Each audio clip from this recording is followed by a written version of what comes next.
Sinagip sa Parañaque ng mga ahente ng NBI Human Trafficking Division ang 11 minor de edad na 14 hanggang sa 16 anyos. Ipinapain daw ang mga bata ng dalawang nasakoting suspect sa kanilang mga kliyente. Nagkatensyon pa nang magtangkang tumakbo ang ilan sa mga sinasagip na minor de edad sa gitna ng operasyon.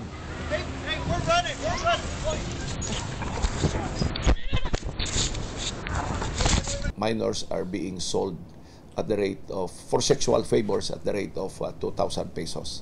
Sa messaging app at text messages isinasagawa ang transaksyon at kadalasang sa mga kainan dinadala ang mga bata para pagpilian ng mga parokyano. They would be tricked into libre ng merienda and a good time.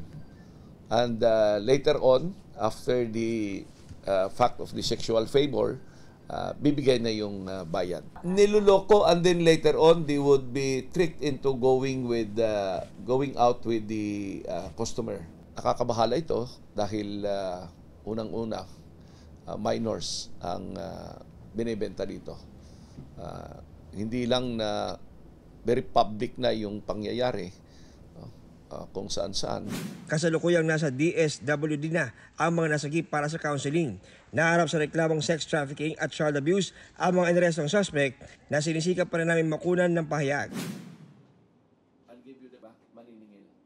Pero kung ako ang criminal mind, I will get your identity using...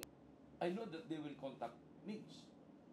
Kung kaibigan ka ni Mings. I know that they will contact the celebrity.